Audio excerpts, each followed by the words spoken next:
I think this is a special call. This is something different. Oh, okay. It's a meeting.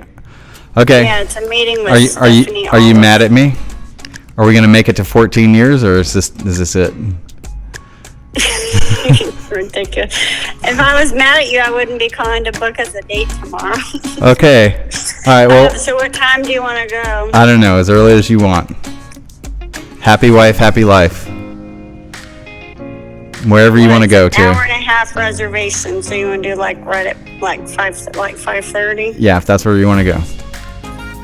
Well, it's somewhere new. We haven't been. Okay. We'll do that. Okay.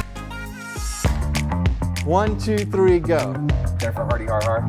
Believe it or not, Welcome to the Lawyer Dana Show. the Lawyer Dana podcast. Wow, we have a lot to talk about. Then we're going to do it right after this. Welcome to the Lawyer Dana podcast.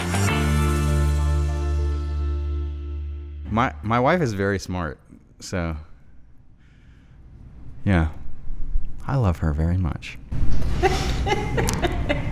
You look at the camera. I love her very much. I have a very happy marriage. So it's our 13th anniversary tomorrow, right? All right, so 12 happy years. That's awesome. How did y'all meet? No one did that math yet. 12 years? 12 happy years. He's so good. He's the first. He's ridiculous. No, it's about right. She'll tell you too.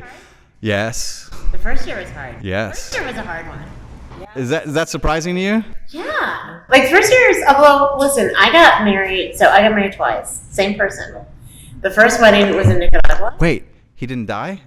Well, I thought it was going to end up. He almost died, so you had to marry him back quick? No, listen, we get married in Nicaragua, right? Very small wedding, like intimate, 25 people. Like, I was not a bridezilla. Like, whatever. My brother officiated, which meant he has to say I'm from the South and I married my sister.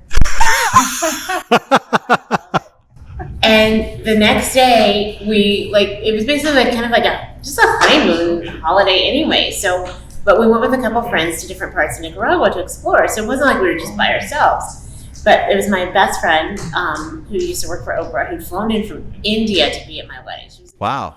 And two of her friends, these gay guys from Chicago, were there. And so we're all talking, but it was like kind of too much girl talk for my husband. He's like, I have to do something manly. So he gets in a canoe and paddles across this lake. Wait, you are married at this time, We or are you're married. not? We'd been married 2 days.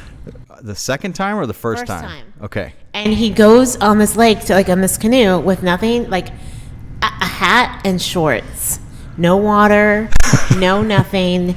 And nothing, and he disappears. The lake it's a volcano that had erupted 800 years ago and filled with rainwater, and we couldn't even see the other side of it. It was like that big a lake.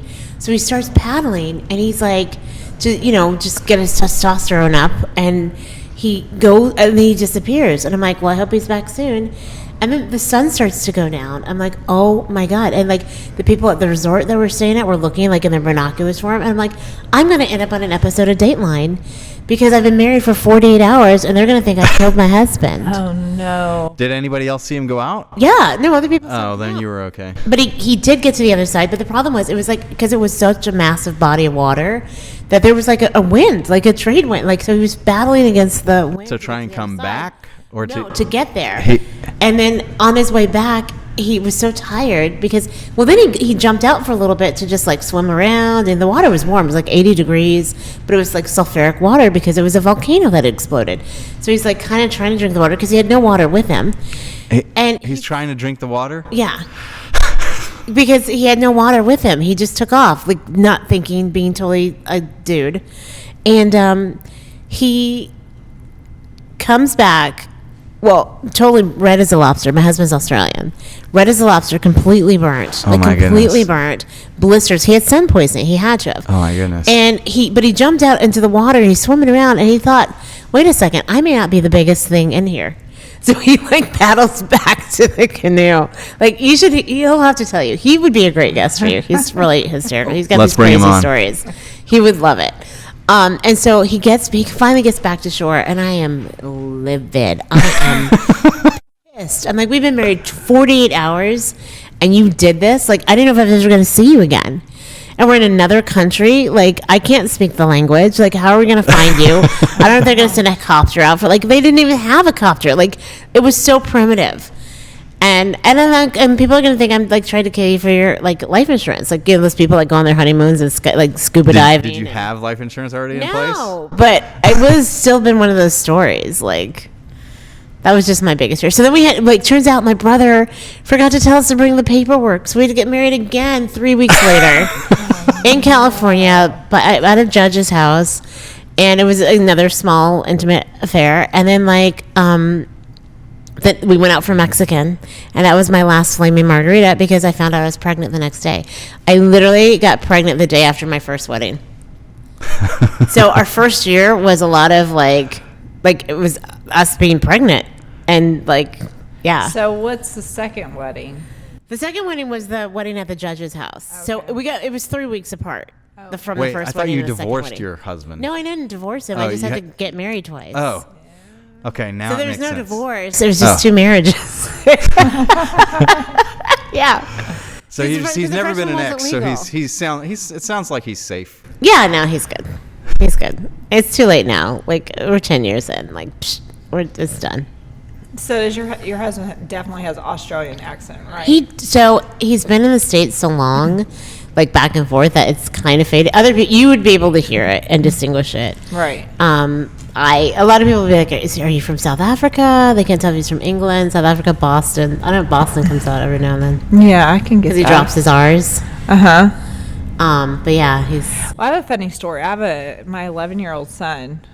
So Dan TDM, do you know who I'm talking about? He's a big YouTuber. Okay. So he has this really strong accent. And forever, people would ask me, where did Jackson get his Boston accent from?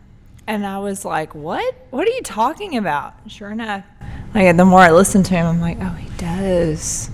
That's He funny. picked up the accent, and he From the actually guy. pronounces certain words like you would say up north versus in the south. Right.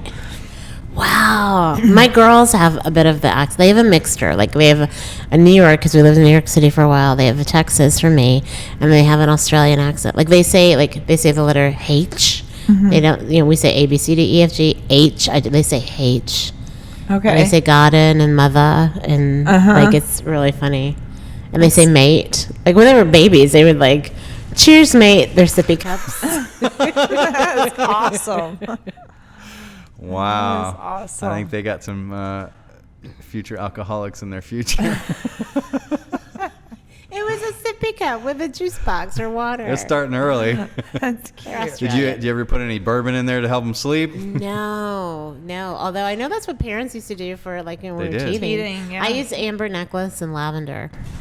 I'm the natural mommy. Does it work? It does. I bet. It's very effective. I'm a big fan of essential oils. Very effective. Yeah, we were talking about that. I love my oils. And I got started because my first daughter was so tiny when she was born, she couldn't latch. And I was on all this, like, medication for asthma and stuff, and I wanted to get off of it because I didn't want it going through her. But my milk supply was tanking, and someone said, use basil oil or fennel. Basil oil topically or fennel internally. And I was like, whatever, but I was so desperate. And the New York skeptic in me was like, I'll believe it when I see it. But then I did it, and in 72 hours, my milk supply doubled. Wow. Saved my kid's life. That converted me to essential oils. I was extremely skeptical about essential oils until they proved their worth. Absolutely. And now I'm a big believer. I absolutely will try that first. And my wife, even with our dogs, if there's something, she'll go to a veterinarian in order to get the diagnosis of what they have, and then she'll go, all right, now let me go home and treat it, and if what I do doesn't work, then we can do the treatment that the vet recommended. Well, and she's hardly ever had to do the vet thing. I've got something for you that you won't even need to go to a vet anymore to get a diagnosis. Oh. It's a biofeedback device. I'll share it with you when we're done. But Okay. you won't even have to spend the thousands or thousands of dollars on the Cool. vet. So And she goes to him for blood tests and things like that. you'll get that too. Oh, wow. Oh, wow. I'm interested. We should bring technology's Summer in and have amazing. you tell her about it. It's amazing. It's amazing. Yeah, we were talking about kids and vets. So this is how we got started on this topic, because I was talking about my little one. When she was little, like, she still loves pets. Like, she doesn't love dolls or toys. She loves animals. And when she was little, she said, Mommy, when I grow up, I'm going to be a veterinarian. And I thought that was like the most adorable thing I'd ever heard. I think that's what they should call them. They should. They should, because it's our pets that we love, right? And then my other one, so the little one, this goes back a little bit further. So they're 20 months apart. But my little one was 18 months when she was out of diapers, because she would see her big sister, and she would want to sit on the toilet too. And my big one. That makes potty training easier. Oh, it made it so much easier. It was like, because I did cloth diapers because we love the environment and hate ourselves. So we would, she would sit on the toilet, even though she didn't know what to do. She just wanted to be like her big sister. And then my big one comes in, and she's like, she wanted to brush her teeth. Like, Mom, I've got to brush my teeth. I'm like, you know that whisper yell that you do with the clenched teeth when you're like, I'll be with you in a second, because you're trying not to be a jerk parent. And so I go, can you please exercise a little patience? So she has her toothbrush in one hand and the toothpaste in the other, and she starts doing curls. And then I'm like, oh, I got my hands full with this one. These are live wires. She was exercising her patience. But the best story I have is... I think it's actually a good idea. I'm impressed. Right? Smart. But my little one, this was a couple years ago. So we're basically the same age. We grew up in the same area. Now, do you remember back, like, when we were, like, teenagers or in middle school, there would be cases on Halloween of people, like, torturing animals on Halloween? No. Did that ever happen? So that was just a Plano thing? Probably. Okay. Well, my parents became very paranoid that it was going to happen because we had a black cat. Oh, wow. And we always just had a black cat growing up. And so they would bring the cat, and there was an indoor outdoor cat. So they always brought the cat in on Halloween to keep it safe. Well, my little one, who's the veterinarian, the animal lover, she manifested a cat. We were in California, leaving our house there, getting ready to drive to Colorado and then to Texas. 2 days before we leave, the eve of her birthday, this kitten comes into our lives. And she was crying, like, this is a cat from God, she told us. So it was now. I'm like, but God wouldn't do that to Mommy. But we have this cat now. Twinkle's like 3 years old. So I'm like, guys, hey, it's Halloween. We got to keep Twinkle inside. And my little one's like, why? And I said, well, because we want her to stay safe. She's like, why? And we teach our kids to ask why, because we want them to be critical thinkers, right? Always ask, always question. And I'm not going to go into, like, the gory details of animal torture, right? Satanic stuff, all that stuff. I'm like, because, honey, you know, sometimes people do naughty things to cats. And she looks up at me with her big brown eyes, and she goes, you mean, like, touch them on their privates? Oh, my God. No. Were you just like... I was like, yes. That wasn't where Mommy was going. Like, I'm trying to avoid therapy, right? Down the line. I would just been like, well, my analysis was she already knows about that, and then I don't have to tell her about this, and she's going to buy that. Yes? Well, there we go. What else is going on, honey? You're looking forward to trick-or-treating, right? Get some candy. It was like this part proud Mommy moment, because it's like my training is like they know that it's inappropriate, right? Like stranger danger. How all old that was she stuff. at the time? She was 6. Okay. That's awesome. Right? And I'm like, that wasn't where Mommy was going. I mean, it's not impossible. But again, I'm trying to avoid therapy later on. That is greatness. Wow. The comedy writes itself, y'all. This is Bill Cosby level of comedy, which reminds me of another Norm joke. Have you heard Norm's Bill Cosby story? No. Norm opened for Bill Cosby, and after the show or before the show or something, he goes, hey, you know, he's meeting Bill Cosby for the first time, and he's like, you know, Mr. Cosby, it's an honor to meet you. Growing up, you were always my dad's favorite, and you're really the reason why I went into comedy. And he goes, what's your father's name? You know how he talks, like, yeah. And he goes, and you know, he's like Russell, and he goes, Alan. And he's got an assistant named Alan. He says, Alan, bring paper. And he goes, where's your father from? And he goes, Norm's like, he's from Ottawa.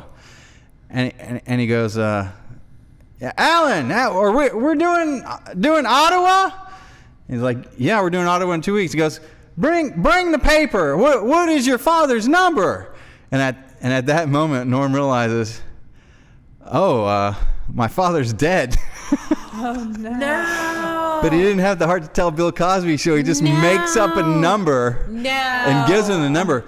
And then Norm's like on the set of a TV show after that. And Bill Cosby, and Norm, somebody comes up in the middle of shooting, and there's like, hey, Norm, Mr. McDonald, Bill Cosby is on the phone for you. They're like, just found him.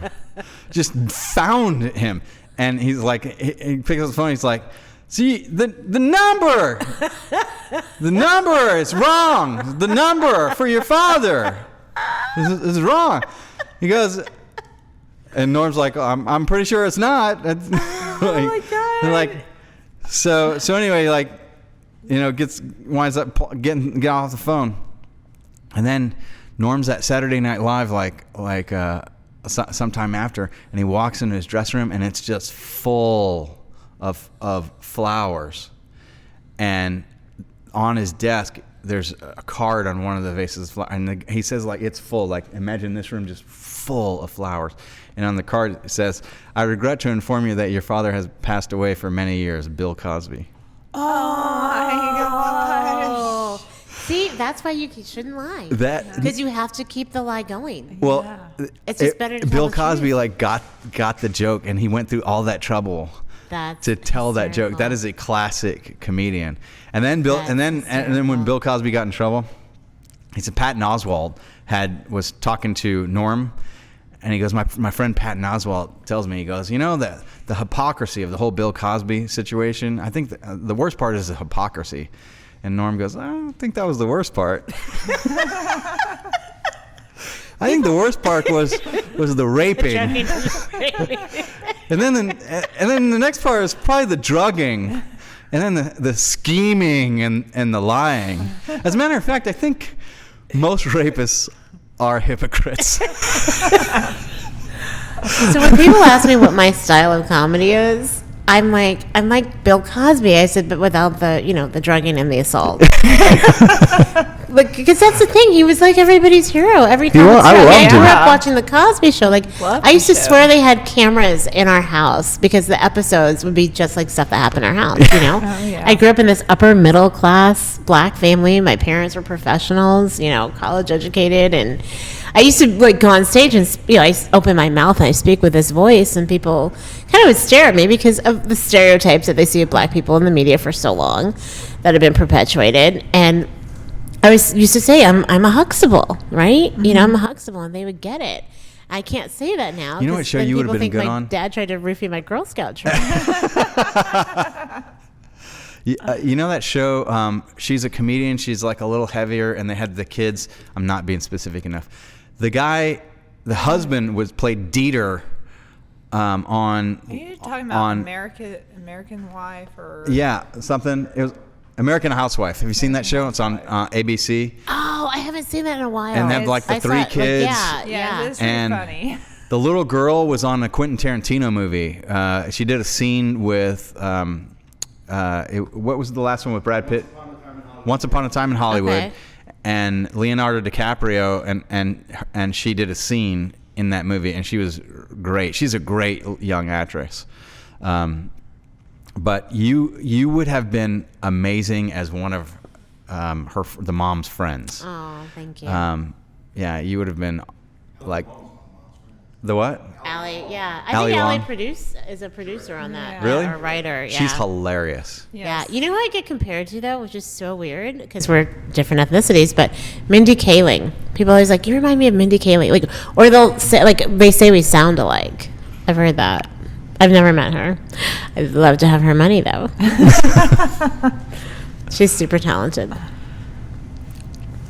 So I watched a little bit of your stand-up throughout this past week. I really liked the one where you did on diet. Oh, and dieting? Yes. It cracked me up. Well, that's something everybody's dealing with, right? Yes. I mean, I don't know about you guys. COVID really did me in. The COVID, the being inside and not going out and doing stuff. And, I like to say it wasn't a complete loss for our family. My husband got a COVID mountain bike. My kids got COVID gerbils. I got 23 pounds and a slight day drinking problem. So everybody So did won. I. Everyone won. So I did a beer taste test in December of 2020. I wanted to find what light beer that I liked, so I bought all of them. Every one that I could find at all the local stores around, any of the light, like low calorie beers. So, and there was like 15 of them. Okay. And I bought a 6-pack of each, and I finished them in December, and then I did a dry January.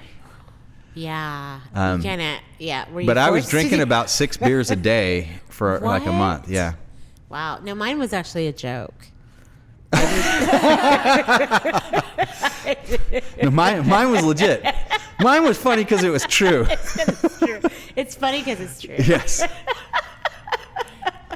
And we were No, getting we into probably would polish off a bottle of wine though, like a bottle of wine, like a couple bottles a week. well, a bottle of wine, that's 4 drinks. Yeah. It's the equivalent of 4 beers. We do that a couple. We do like 2 bottles Actually, no. a For week. measurement wise, it's 6. Okay. It's a bottle of wine is a 6-pack. But it wasn't like a lot. Like it was like, like I said, 2 bottles a week. We probably, which is more than we normally drink. So we're not big. That's not bad. Like that's just not our thing. Not that I have a problem with people who do, but it's just, Right. Well, COVID did it to everybody. Everybody. Though. Oh, yeah. And a lot of people just gave up. Oh, I had a friend that cares? died. I'm sitting at home. I'm going to eat whatever I want. I mean, I got like that for a while. It's like, I'll eat Brahms every day. right? Your friend died? I had a friend that died of alcohol poisoning during COVID. No. It was a tragedy. Oh, And that's he awful. and actually he took the government money, so he was getting his same paycheck, but he didn't have to go to work. Right. So he would wake up and drink.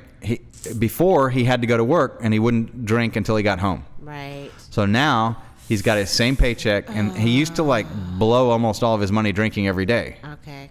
So he was already an alcoholic. He was already an alcoholic, He but that just shoved him over the edge because he didn't have to work, Right, and all that he had to do was sit at home on his government check and drink, and he drank himself to death. But I'm sure that's not the only story Oh, out there like that. absolutely not. I have a theory about alcoholism, and I started having this theory years. So I told you I was on IMS in the morning. That Yep. was like probably my most notable, like public job as a comedian. And IMS was an alcoholic and Oh, an addict. I didn't know that. Yeah, who? Is he still around? No, he passed away in Oh. December Yeah, I thought so. 2020. But he never. See, that could have been COVID. No, from he wasn't. No? I mean, he. Well, I don't know what it was, but while he was an alcoholic and a drug addict, he stopped drinking. Like he stopped drinking years before I was with him, but he never sought recovery. Right, so he was a self-admitted dry drunk. So he would still have the manic episodes of an alcoholic and an addict. Like you never knew what personality you were going to get. Like Oh, it wow. was a very, very toxic situation because you didn't know if you were going to get like the brilliant Marconi award-winning creative genius or the bipolar 14-year-old boy who I saw make grown men cry. Like Yeah. it was really, really stressful. Wow. But How long one were you of on the the show? things I was on the show for I had a 3-year contract. I was there for just under 2 years. Well, a little more than 2 years. But one of the things that he said was he never drank and didn't black out, like from his very first drink wow. to his very last drink. Wow. And that got me thinking. And then there was That's true hardcore top level and he had his alcoholism. demons, and we won't get into that on the air, but everybody does. Everybody Yeah. has something, right? But one of the things that made me think of was, so when I left, and I was just trying to get my life back in order because I was so stressed. You're waking up at 4 a.m. to get ready for hair and makeup to go on the air at 6. I couldn't do stand up at night anymore because there's no way you can like stay out all night and Yeah. do stand up, and if you have to be up so early. So I kind of lost that outlet. But and so I put on like a bunch of weight, and I needed to get rid of. So I cut out sugar, gluten, dairy, and alcohol. Yep. And one night I went out and I was at a restaurant in Manhattan, and I had some like appetizers, some tapas, and I was like, oh, let me just have a little. And it was something that had white flour in it. And I woke up the next morning with this headache, Yep. like a hangover. It happens to And me it now was that I the haven't eaten it. sugar. It was the sugar Yeah. from the bread. My dad had that happen to him yesterday. He's recently eliminated sugar. He's got Parkinson's, and his Parkinson's was getting way better. And I had him order a 3-fork salad. We went to 3 Forks for Father's Day yesterday, and it has sugar in the dressing, and I forgot. And it came back. Right? He had a problem at the end of the night. Sugar's the devil. We were playing cards, and by the last hand, he was like not able to really think and function. Sugar is the devil. It really is. Yeah. Oh, yeah. Sugar is one of the main reasons slavery took off, because they needed more people to get the sugar cane, because everybody else wanted so much sugar, and they needed the cheap labor to get it, to make it happen. You ever had fresh Cane? Yes. juiced sugar cane? Yeah, I've had it like chomped on it. I was in Barbados on a cruise, and I did it in Cuba actually.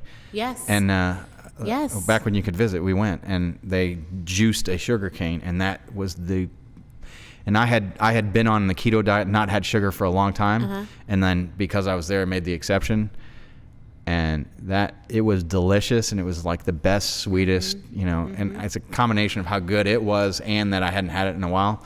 And I had this bottle of Cuban rum, and that we had taken, and we started making drinks with that. Yeah, and absolutely. Then they have a video of me wasted drunk playing bongos. And, I was going to ask, did you have your clothes on? I'm playing. I had my clothes on. I may have. I'm not sure if I had a shirt on or not. I think I had a shirt on, but I gave what I think is the equivalent of like giving someone $2,000, but I gave $20 to the drummer to let me play, and it's like, yeah. yes, please take play your heart out. And I play, and I have a hard time playing drunk, and I'm like playing, and I'm like, so I close my eyes and like get into it, and I'm listening, and then like I just remember opening my eyes, and it's like I wish I could have taken a picture of this. It's permanently ingrained on my mind. But like the happiest, most surprised like Cuban band, all looking at me like, like just having the greatest time, and that's when I realized, oh, that might have been a little over the top, but everybody's loving it. All I can picture is that scene from Back to the Future when Michael J. Fox. Yes, it was that. Right, it totally was right. that. And I'm like reverse sticking and like going back and forth and doing it, like they'd never seen anything like it. That's hilarious. So, did you see the drum set over here? I did. Yeah, I did. Yeah, I could be a professional. Interestingly enough, I'm a lawyer because I wanted to be a musician.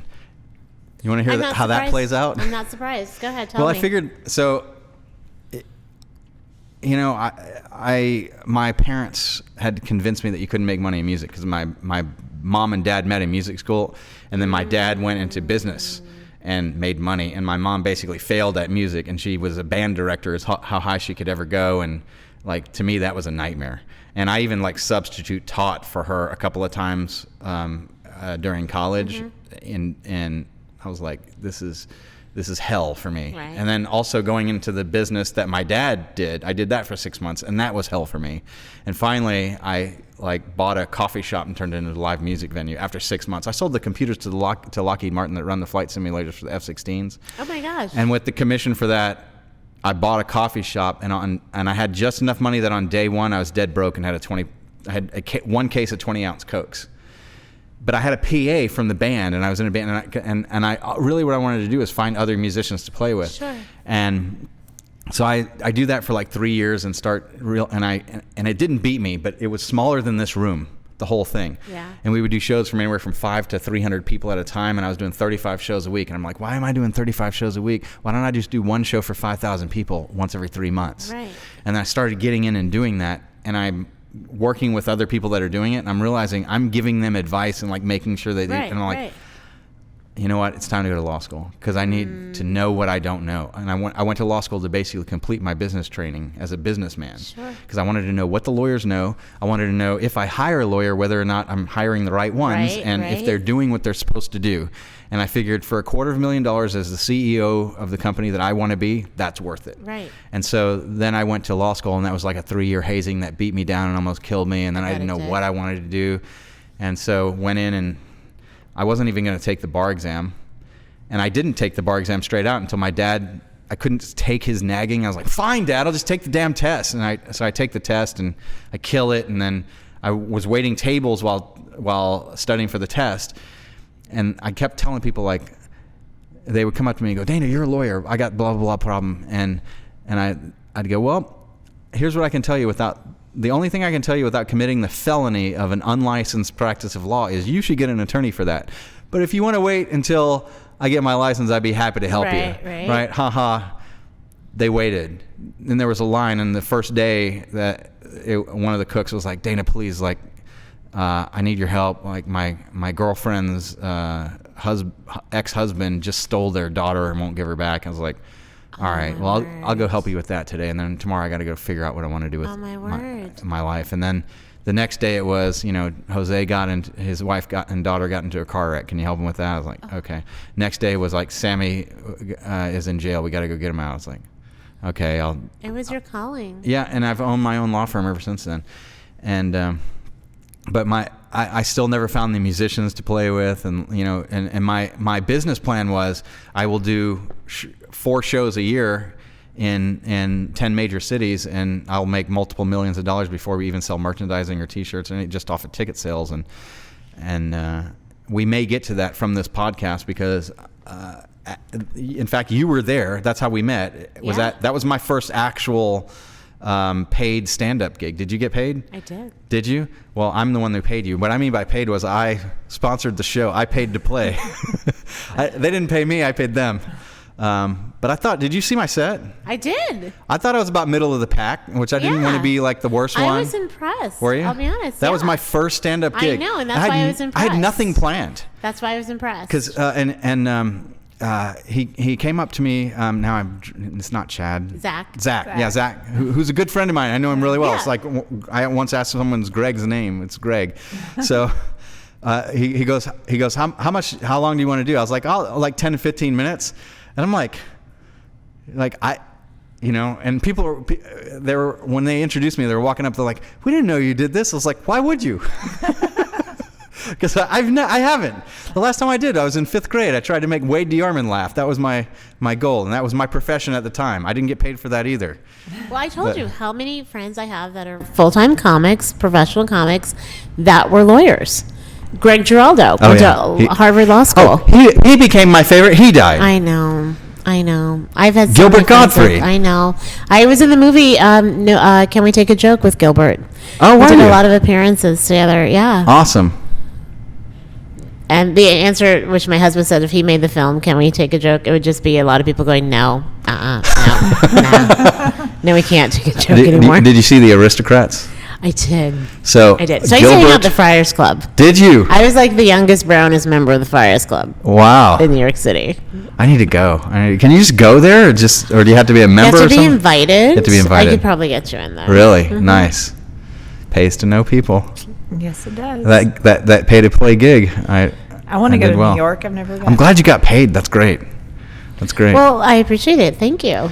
And did you get some crawfish too? 24-year overnight success. No, I don't do crawfish. Oh, okay. I do lobster, but I don't do crawfish. She's a shellfish snob. I can't suck it's too much brain work out of something. I just you don't can't. have to suck the brain. Just I know. The backside. It body. was too. I don't like little things, and I know this is gonna sound That weird, makes but like sense. so, like the It could movie be a Ted. texture Like thing. remember the movie Ted with the teddy bear? Mark Yeah. Wahlberg? Yes. Creeped me the F out. What? That there was somebody in there, and I don't have a problem with little people. I don't. I have friends who are little people, but it's like Howard the Duck. I thought it was all CG. There was actual Ewoks. guy in the. I think that it doesn't matter. Little things creep me out. So And so not a crawfish Brad are little Williams lobsters. fan. So you did not like Howard. But I don't the have a Duck. problem with little people. Howard the Duck. Howard the Duck. I had to walk out. I left that movie. Wow. It was so I never upsetting saw for it. me. It was such a bad movie anyway. Oh, It was yeah. a Really? terrible movie. I heard. movie. Really? Terrible movie. How Leah Thompson survived that, I have no idea. Have you heard about Leah Thompson? She was the one in Back to the Future. Yeah, too, she was right? the mom. Yeah. Did you hear the Gary? What's his name? Gary. But he does a thing about Back to the Future. Gary Goldman. Gary Goldman. I love him. He Have was you- my comedy crush. He was my comedy I boyfriend. love his one about the Karate Kid, where he talks about, or was she in the Karate Kid too? No. Oh, no, I'm mixing. No, that was I'm mixing Elizabeth routines. Shue. Yeah, that was Elizabeth Shue. Who was in the Babysitter? Yeah. Remember the Adventures Babysitter in movie? Babysitting. Yes, Love yes. that movie. Because he goes And like the Cocktail. Karate Kid. He's like, Yes. why are you why are you, like, he like threw water over him. You know, like he's on this date with Elizabeth Shue. And all he had to do was leave well enough alone. But he throws water over him, and then he gets his butt kicked, you know? And I because we're trying to keep this kind of clean, I mean, I guess we did the Cox family at one of the episodes. Oh but my God. I didn't finish spelling it. You went off on the word. Yeah, I know, right? I totally did. I'm always going to be the one that takes the stuff too far. Like, I'm going to break my own rules. Summer always complains that I do it every time, and Somebody has to cross the line. But you know what? We can cross the line and go further in the next episode. Like and subscribe. I'm with Jennifer Hardy Har Har and Karith Foster. And please comment. That really helps us out. And share. Invite your friends. And we will see you in the next episode. Bye. The Lawyer Dana Podcast.